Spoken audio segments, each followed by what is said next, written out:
Okay, see if I can make this video.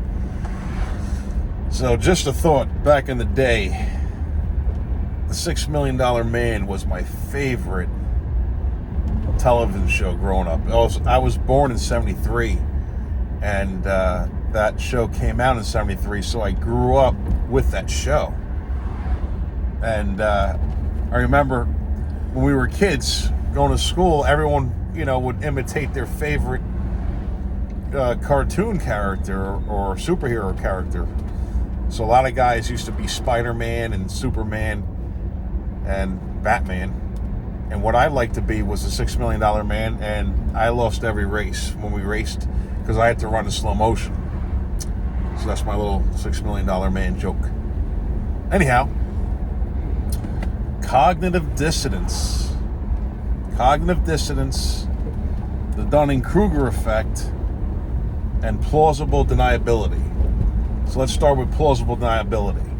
So when you watch the James Bond movies or Columbo, when you have they show you the plot of how the villain is going to get rid of his target. So a lot of times they'll have the guy go off a cliff in a car. The brakes are no good. They cut the brake line and the car goes off a cliff.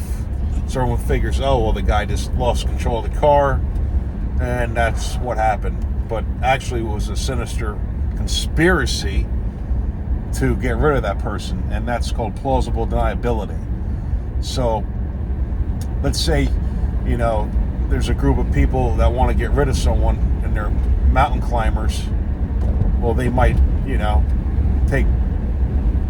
take a hike up in the mountains, and oops, someone has an accident.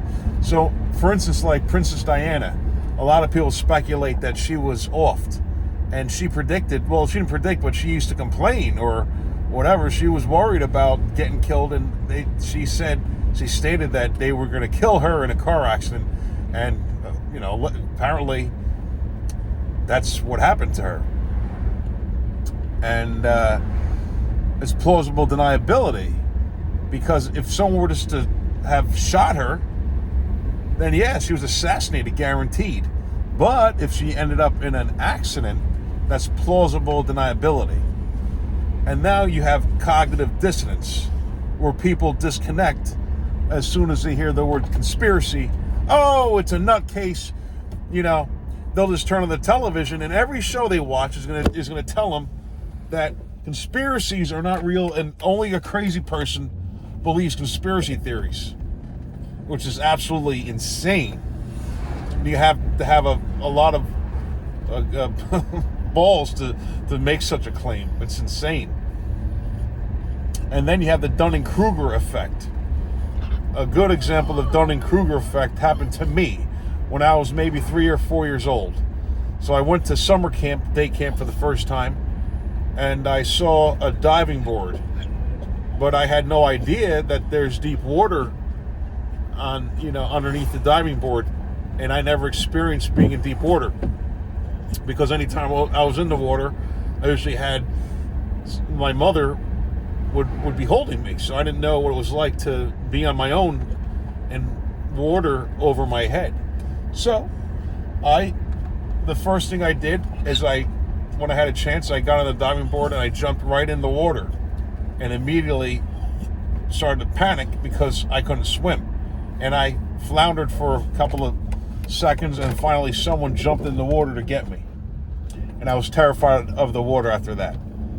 That's the Dunning-Kruger effect, you see, where I didn't anticipate what would happen once I jumped into the water.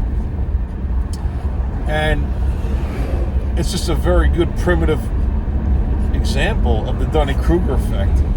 And the reason why I want to mention that into the cognitive dissonance and plausible deniability, because I think all of that works hand in hand together.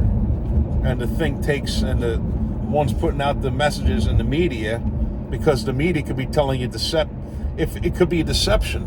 The stories you're hearing, let's say Paul Walker, when he was killed in his Porsche, a lot of people speculate that he was also assassinated somehow, that they can take over the car electronically and running into the wall, the tree, whatever he hit. And you see, that's plausible deniability, because like Denzel Washington says in Training Day, it's not what you know, it's what you can prove. And that's what they live by that. They live by that, and popular belief too. So, if your belief is unpopular, you are ridiculed. You're ridiculed, but you could be right, which is really Twilight Zone type. And let me tell you, I believe that we do live in the Twilight Zone.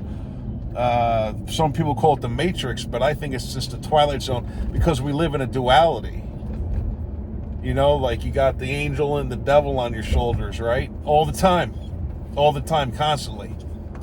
Every decision you make, they're influencing you, right? You have a negative or a positive influence on the decisions you make. So like whether like you're driving along and you want to retaliate against another driver, or let it go, those are the decisions you have to make and live with. So anyway, I want to talk about the Tesla now, the Tesla cars.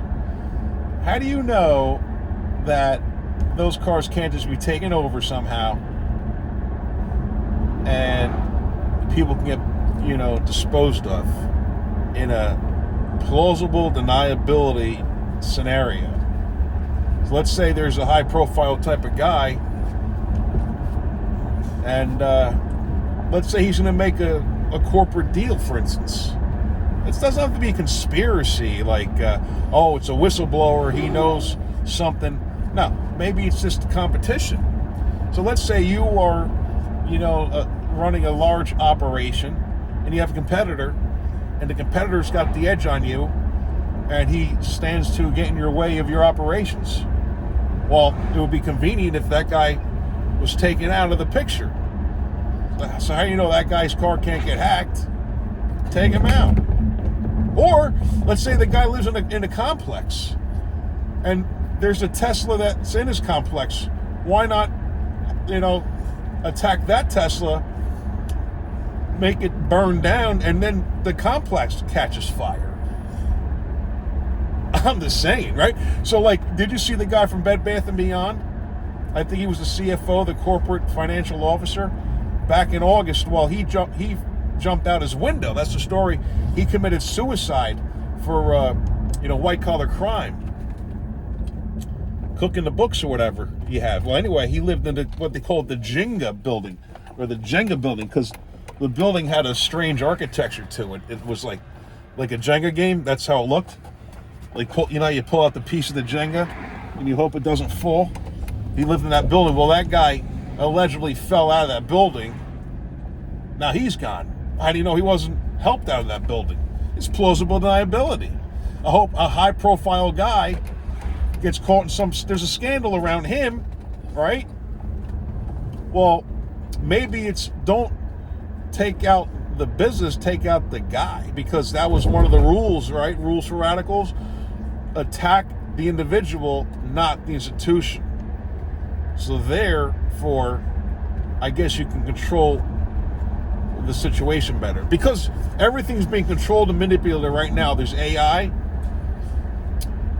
monitoring everything, probably listening to everything you say, every conversation you have. I mean, the toaster oven can listen to you, according to General Petraeus. So it is what it is, right? But it should just make you more alert and harder to deceive. You should be a person, if you watch my videos, you should be a person that's difficult to deceive. And this has been a very long video for me. And if you watched my long tirade video, I appreciate you watching the video. As always, that's what I think about. I hope you think about it too. Have a good day.